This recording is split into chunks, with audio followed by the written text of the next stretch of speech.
In the first episode of this series, I brought you about how the people of Nera Village in Dawakin Kudu local government drink from the same source as cows and dogs. In this new episode, I will take you through some intervention efforts in the village.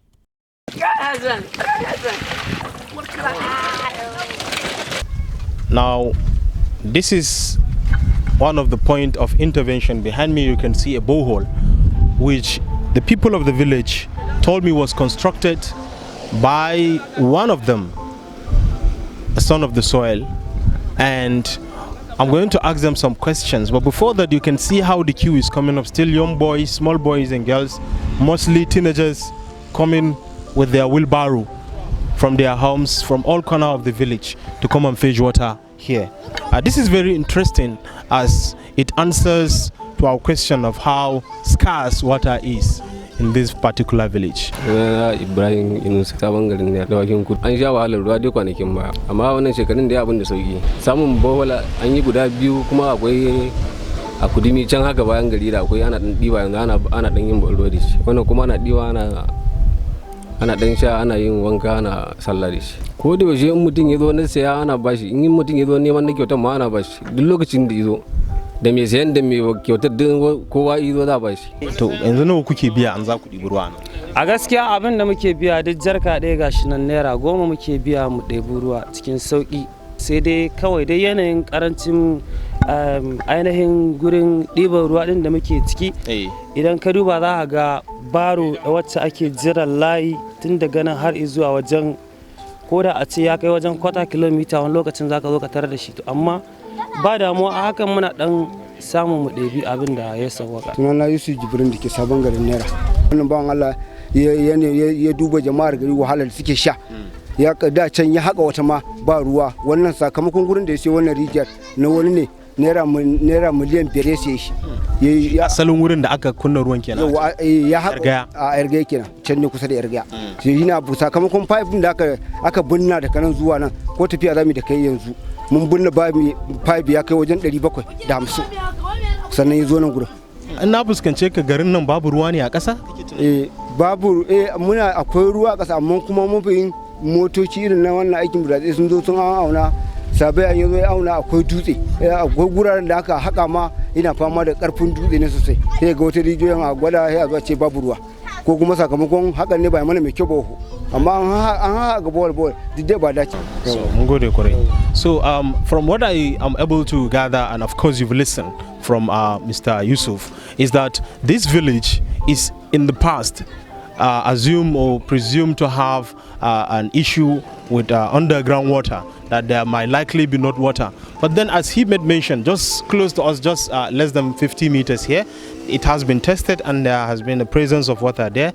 But yet, this is the only borehole plus another one which was constructed, and I will take you there shortly. But yet, they need more of this water. Now, this was the second borehole that was constructed, which is no longer working. It was donated by MRS.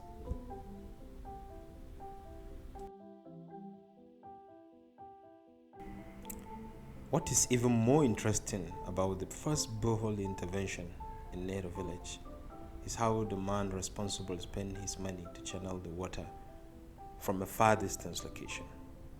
These are my guides, and they are taking me to Ongwarmariki, the village that is watering more than 5 other surrounding villages. It was a sunny day indeed, but still I enjoyed the adventure with my bike.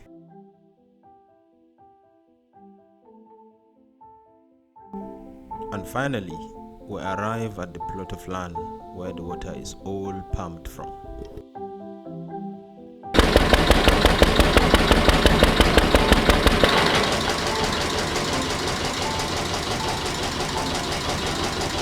Ka fidda wannan kan sakamakon nan ma yana hada gosulo gurin, ina ka fidda wannan kan su ma jama'a suke zuwa nan suke siya.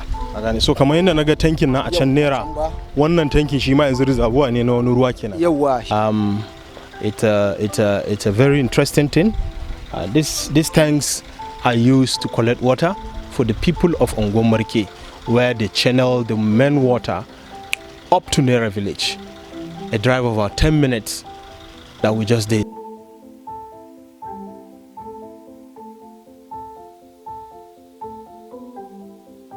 As I was just trying to go out of the village, and I just saw this man coming from Haim Baba all the way to this place to come and fetch water. But I'm interested in knowing why he has to leave Haim Baba to come to this particular place where the water all originated to fetch water. Malam, salamu alaikum. Aminu alaikum salam. Menene sunan malam? Kana magana da Yunus Abdullahi. Malam Yunus, me yasa ka baro Haim Baba ka zo? Wallahi matsala ce ta ruwa da muke take addaban mu shekara da shekaru. Kai da a lokacin da muke kananan yara ba ma nan muke samun ruwan ba, ainihin mu muna ganin kama abu ya zo kusa ne, dan da muna yin tafiya kamar kilomita 4 mu je mu ɗebo ruwan nan bai da daɗi ma, amma haka za mu yi amfani da shi. A haka muka yi tamun rayuwar har kuma yanzu abu ya zo ma za mu ga ta ƙananan yaranmu da muka haifa su ma sun shigo cikin wannan larura. Abin da nake so na sani shine dan garinku ne, wani dan siyasa ne, ko wani ne mai zaman kanshi ya ga ya kamata ya muku haka saboda Allah? Ina ai mu in dai bangare ne na gwamnati har yanzu dai muna je ana cewa demokuraɗiyya kusan da ita wani kai a'udhu billahi, ai ba mu ma kusantar demokuraɗiyya ma mu bari mu santa, domin mu mutanen Hayin Baba mu fita ne muna zuwa wata duniyar mu gano yana ake aikin demokuraɗiyya, amma mu ina ba mu san ana yi ba ma, domin gwamnatocin mu yanzu gaskiya tsakani ga Allah ba su ma buɗa mana hanyar da za mu san me demokuraɗiyya ba. So one thing I get to learn from my conversation with this gentleman is that the person that dug this particular borehole to Haim Baba is usually just doing it for business sake. He is not from Haim Baba, neither is he from this particular village, but he is selling the water 10 naira for jerry can. So it's like this is telling us that people can still come and invest. They can invest as a business, and then at the same time helping the people of Haim Baba and all the neighboring village here to fetch water, to drink, to wash, to bath like any other person in any other place.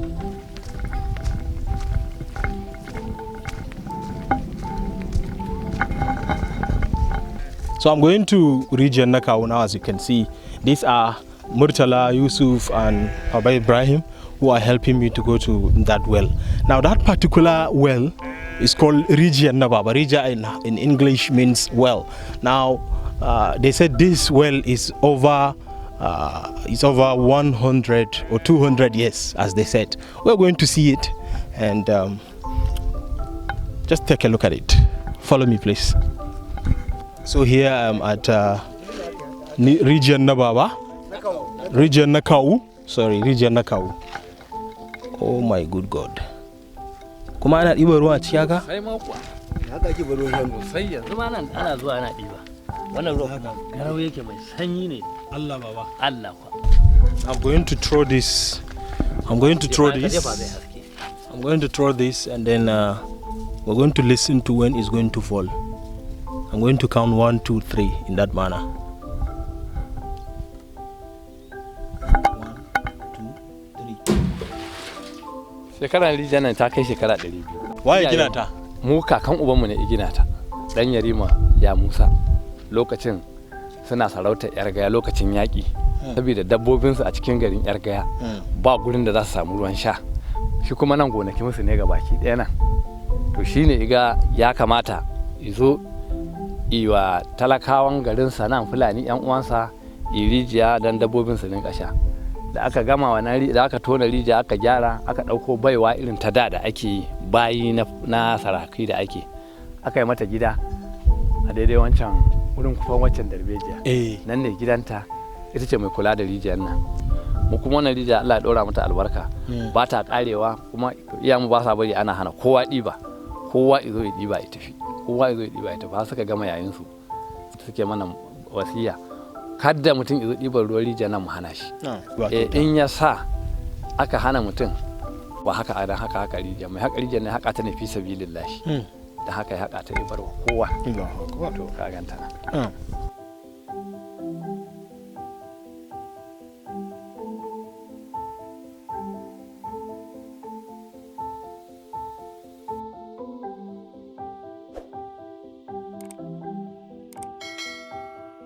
Assalamu alaikum, mun same ku lafiya? Ya lamura? Ya aiki, ya iyali, ya ibada? To, ko za mu san sunanka? Sunana Aminu Sale mai unguwar Marke Yarga. Alhamdulillah mu dai Allah saukar da ruwa muna da shi a nan. Alhamdulillah kuma su ma jama'a suna cin arziki. Ana ba su dama suna kawo garuruwan su. To amma ban za mu kira ga hukuma ta taimaka ta taimaka wa wannan jama'a.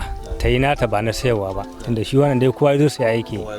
Duk gaba ɗaya kuma area na ta babu wani ruwan da yake hukuma ce ta haƙa yi aka yi shi ga nan mutane suke ɗiba suke amfana babu. Saboda haka muke roƙon hukuma da taimaka mana, makaranta ma bamu da ita, ba ruwa ba makaranta, haka muke ga mana, ba asibiti duka babu a nan bangaren namu area mu gaba ɗaya dai matsala kamar je yar gaya da wuta da hanya duka babu a nan area. Yanzu kana ga idan da za a samu da wata gidan ruwa a nan zai iya shayar da makwabtanku gaba ɗaya? Duka za a iya shayar, ga sunan guda biyun duba suke shayar da mu da wancan garuruwan da hayin baba da karaba duka sun suke shayar da mu. So this is a testimony from this district head that if, for instance, we can have as many people as possible to come and construct a borehole, they can be able to channel water to the neighboring village around this place, and it can serve maybe like as a water board from these villages, and it's a very good source of water because I am fasting. I didn't taste the water, but from all indication it tastes good. And this will be a very good gesture if we can be able to do this for the people of this village.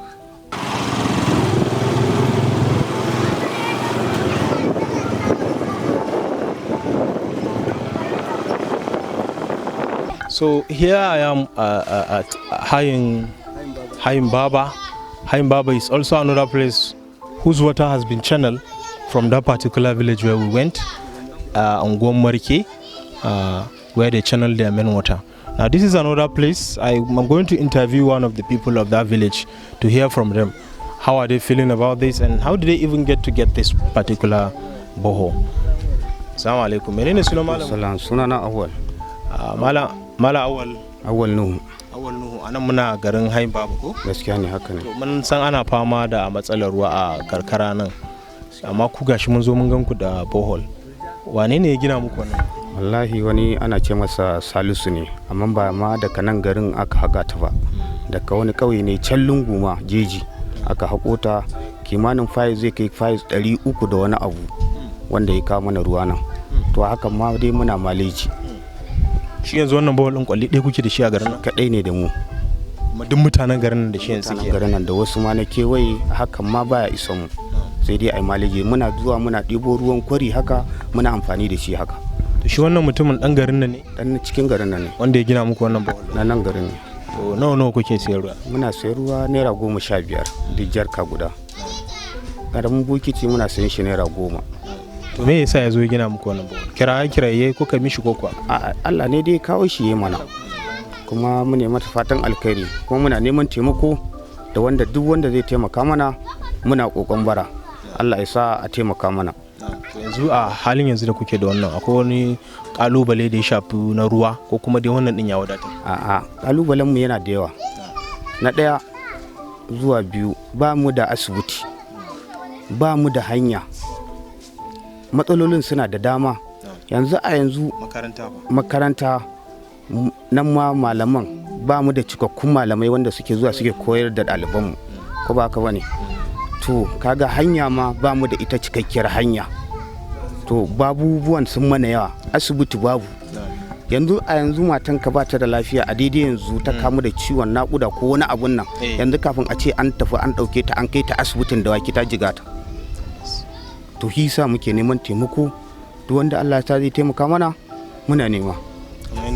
Kamar wanda ya taimaka. Tunda 'yan siyasa mu ba sa ta mu. Mutum sai abu ya matso shi sai lokacin bukatarsa zai nemi talaka, amma da inda talaka ya bashi gudunmawa to shikenan ya biya masa bukatarsa. Yawwa. So one thing I get to understand from interviewing these people in all these villages I've been going to is they've been having challenges of water scarcity, and they still have challenges of water scarcity, and yet they are calling people to come and please build or construct more boreholes in these villages. Their problems rises far ahead of even water scarcity.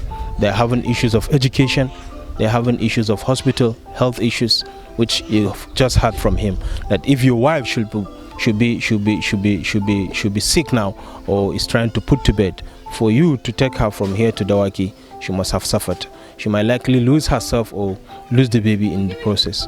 And this is the kind of intervention these people are calling on the people of. They are calling on everyone who hear this their call to come and intervene and solve their problems.